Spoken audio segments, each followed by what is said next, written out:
This is a B2 listening test. Part 1. You'll hear people talking in 8 different situations. For questions 1 to 8, choose the best answer, A, B, or C. Question 1. You hear a man calling his neighbor.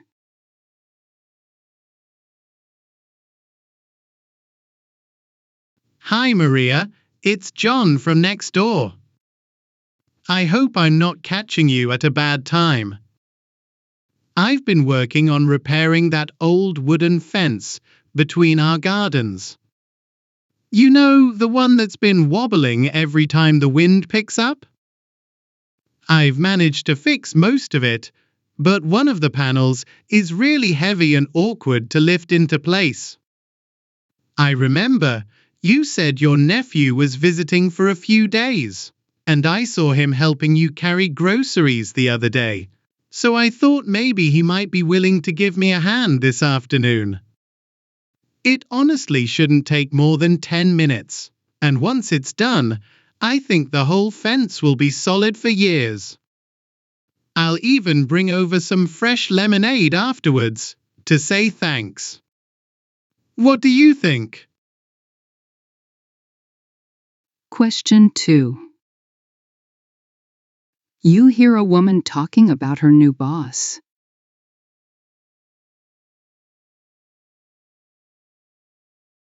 When I heard we were getting a new manager, I braced myself for the worst. You know how it is. Sometimes they come in with a list of changes before even understanding how things work. I'd built up a picture in my head of someone distant, maybe even a bit cold. But the reality couldn't have been more different. On his first day, he didn't just introduce himself in the meeting. He came round to each desk, shook everyone's hand, and asked about the projects we were working on. Since then, he's been incredibly open to suggestions.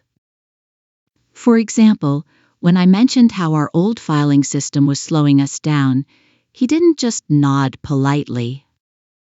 By the next morning, he'd arranged for a more efficient setup. He also rolls up his sleeves when we're busy. Last Friday, he helped us package orders so we could all leave on time. It's rare to see that kind of hands-on approach from someone in his position. What really stands out is his communication style. He's direct without being harsh, and he makes you feel like your contribution matters. I've worked under managers who barely remembered my name, so having someone this involved feels refreshing. I honestly didn't expect to feel this optimistic about a change in leadership, but so far, I'm genuinely impressed.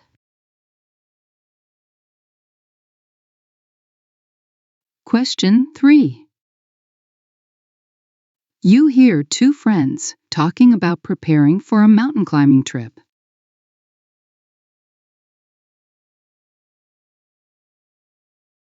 I've been keeping an eye on the weather for Saturday. Sunny skies, but the forecast says the wind will pick up around midday. Then maybe we should set off earlier than planned. If we start at sunrise, we can reach the summit before the wind becomes a problem. That makes sense. Plus, we'll avoid most of the weekend hikers. I thought we might need more training sessions, but I think we're in good shape already. Agreed. I'm more concerned about timing than fitness. Starting early should make the whole climb smoother. Exactly. I'll sort out the gear checklist tonight.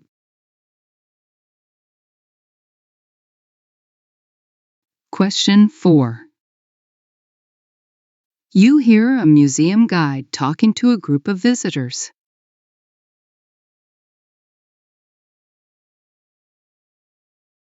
If you look to your left, you'll see the south wing, which reopened last year after a major restoration. The work began 3 years ago and was originally scheduled to finish in 18 months, but unexpected structural problems slowed everything down. For example, water damage in the roof beams required specialist repairs. The project's budget came mostly from the city's Heritage Fund, with some private donations helping to cover additional costs. The team worked on both the interior and exterior, aiming to keep as much of the original design as possible.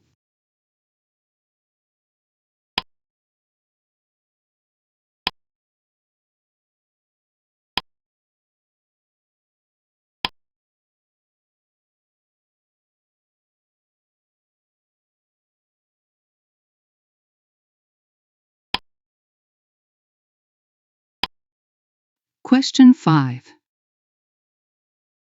You hear an architect talking about a recent project.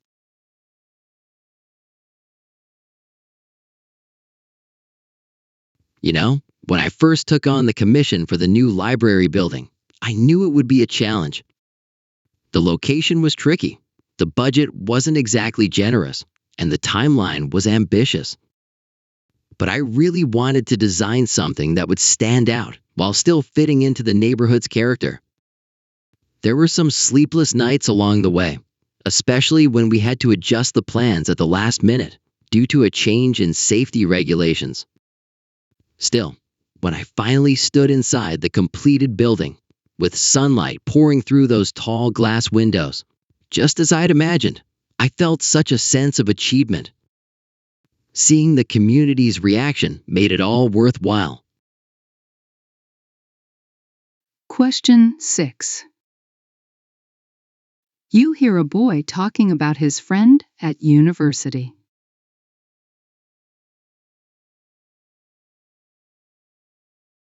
Ever since I met Julia in our first semester, I've been impressed by how committed she is to her studies.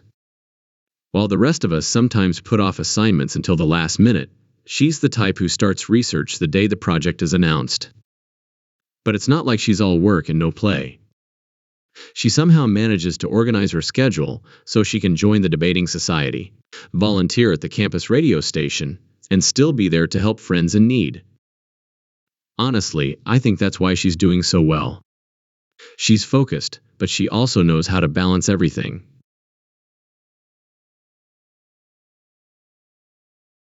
Question 7. You hear a fitness instructor giving advice to a client.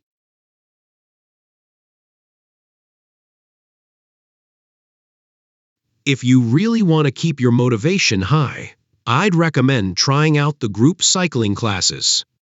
I've noticed that when people train alone, it's easy to lose track or skip a day here and there. In the group sessions, you'll have the music, the instructor's energy, and the encouragement from others to keep you going. Plus, you can adjust the intensity to suit your own level, so you don't have to worry about falling behind. I think you'll find that having people around you makes the whole experience a lot more enjoyable and consistent.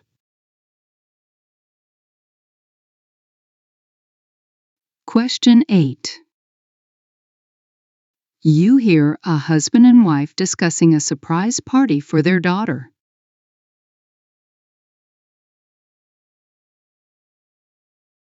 I was thinking of holding the party at that new restaurant near the park. It's got a private dining room we could decorate. I'm not sure about the location. I thought we might use our backyard. She loves the garden in summer. But I do agree with you on keeping the guest list small.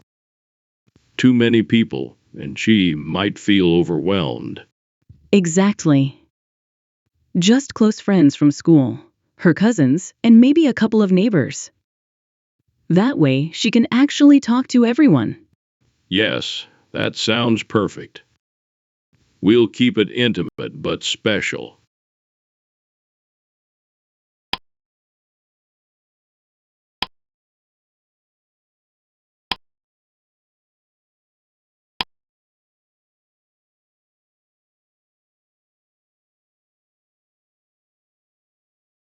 Now turn to part 2.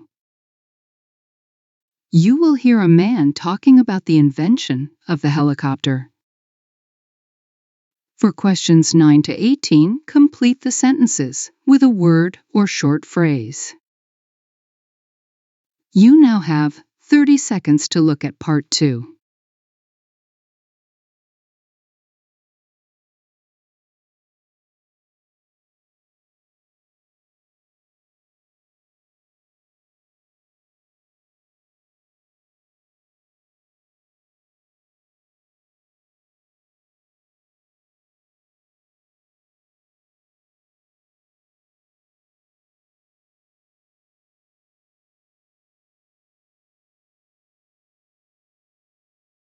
When we think about helicopters today, it's easy to imagine them as a standard part of modern aviation. But their journey to becoming practical flying machines was far from simple. The concept of vertical flight has fascinated inventors for centuries. In fact, sketches from the 15th century by Leonardo da Vinci show an aerial screw design that resembles the basic principles of a helicopter, even though it was never built in his lifetime. Fast forward to the early 20th century, and engineers began to tackle the real technical challenges, such as creating a rotor system capable of lifting the craft straight up and keeping it stable in the air. One of the major breakthroughs came from the Spanish engineer Juan de la Cierva, who, while working on an aircraft called the Autocairo in the 1920s, developed ideas that influenced later rotorcraft designs. However, the first truly practical helicopter is often credited to Igor Sikorsky. In 1939, Sikorsky flew his VS-300, which had a single main rotor and a smaller tail rotor to counteract torque. This design became the template for nearly all helicopters built afterward. His machine could hover, move in any direction, and take off or land without needing a runway, capabilities that made helicopters extremely valuable for both military and civilian purposes. During World War II, helicopters began to play a critical role in rescue missions, medical evacuations, and delivering supplies to areas inaccessible to conventional planes. After the war, their uses expanded into firefighting, law enforcement, offshore oil operations, and even news reporting. Today, helicopters remain essential for missions where speed, flexibility, and vertical lift are crucial. What's remarkable is how the helicopter went from an ancient dream to a vital modern tool in less than a century. It's a reminder that persistence in solving engineering problems can turn an idea from paper into something that changes the way we live and work.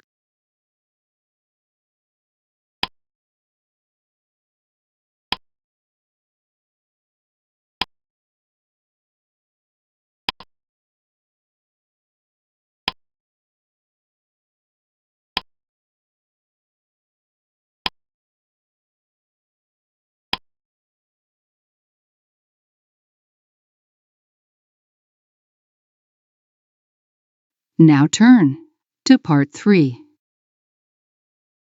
You will hear 5 different people talking about how they feel about their current job.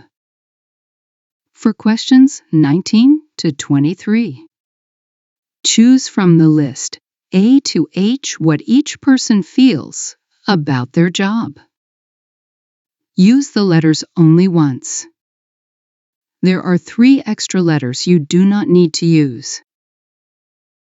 You now have 30 seconds to look at part 3.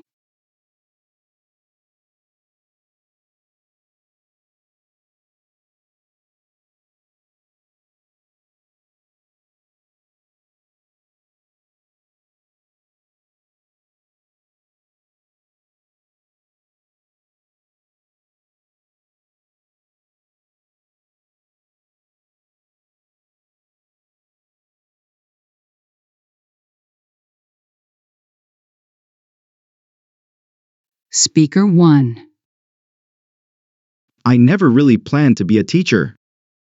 In fact, when I was at university, I was studying graphic design and thought I'd end up working in an advertising agency. But after helping out at an after-school program, I realized I enjoyed explaining things to younger kids. That's how I ended up training as a secondary school teacher. 10 years later, here I am, still in the classroom. I won't lie, the job can be exhausting. Between preparing lessons, marking essays, and filling out endless reports, there are days I feel completely drained. And no, the salary isn't going to make me rich. But then there's that moment when a student who's been struggling suddenly gets it and their face just lights up. That feeling of knowing I've genuinely helped someone is worth more to me than any paycheck. Speaker 2. When I first joined this marketing firm, I was thrilled. Big clients, glamorous product launches, brainstorming sessions that felt more like games than meetings. It was exactly the kind of fast-paced environment I'd imagined. For the first couple of years, I thrived on the adrenaline. But now, after 5 years of constant deadlines and last-minute changes, the glamour has worn off. It's not that I don't enjoy the creative side. I do, but the stress has started to spill into my personal life. I check my emails before I even get out of bed. I've canceled holidays because a campaign needed my attention. It's like there's no off switch. Lately, I've been thinking about finding something less intense, even if it means moving to a smaller company and taking a pay cut. The idea of having evenings and weekends truly, to myself, sounds more appealing every day. Speaker 3. I suppose I'm lucky. Not many people can say they've worked at the same place for over 15 years and still look forward to Mondays. Our office is small, so we all know each other well, and there's a real sense of trust.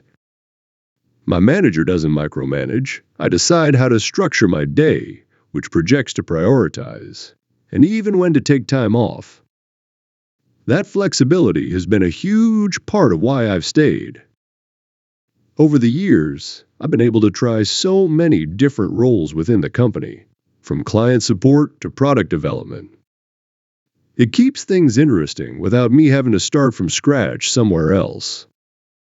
Just last month, I was offered a promotion completely out of the blue, and it made me realize how much my work is valued here.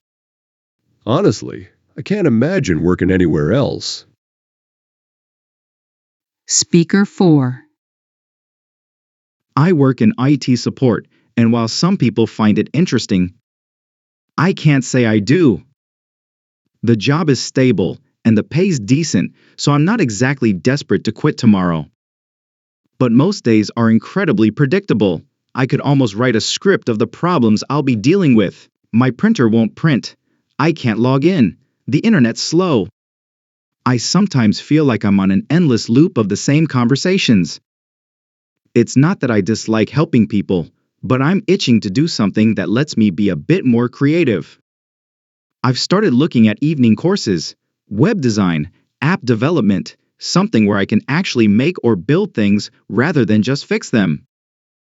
I think it's time to see if I can find a role that's both technical and exciting. Speaker 5. I've only been in this role for 3 months, and every day still feels like a bit of an adventure. It's in a completely different field from what I studied at university. I was in environmental science, and now I'm working for a logistics company. The first few weeks were overwhelming. There were so many new systems to learn, and at times I was worried I might break something important by pressing the wrong button.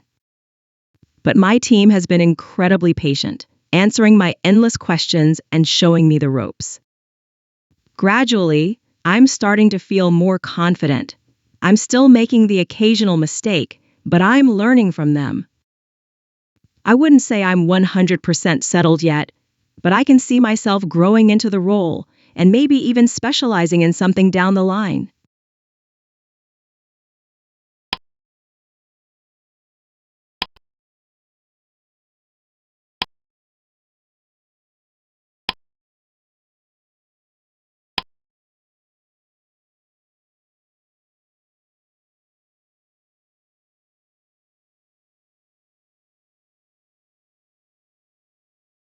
Now turn to Part 4.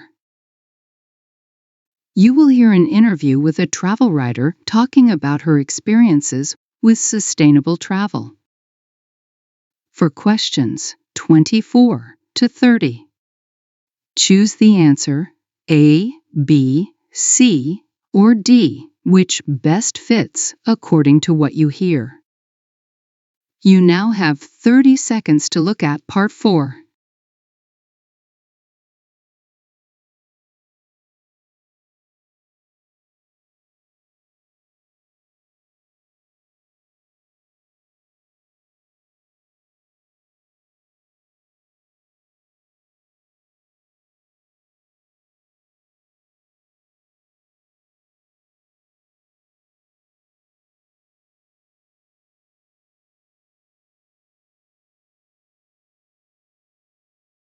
Today, we're joined by Sophie Lane, a travel writer who spent over a decade exploring remote corners of the world in ways that aim to benefit local communities and the environment.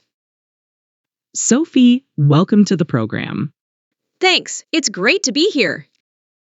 You know, when I first started traveling, I did what a lot of young people do. I booked the cheapest flights, stayed in the most budget-friendly hostels, and tried to see as much as possible in the shortest time. But over the years, I realized that my choices had consequences, both for the places I visited and for the people who lived there. That's when I started focusing on sustainable travel. It's about slowing down, staying longer, and making sure my money supports local businesses instead of international chains. I still get adventure, trekking in Nepal, kayaking in Greenland, but I make an effort to leave a positive footprint rather than a damaging one. That sounds inspiring. Many people might assume that sustainable travel means giving up comfort or excitement. Is that true? Not necessarily. I think there's a misconception that eco-friendly means basic or boring.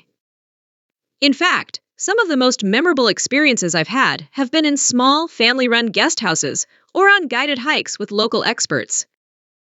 For example, last year, I spent 2 weeks in a village in northern Peru.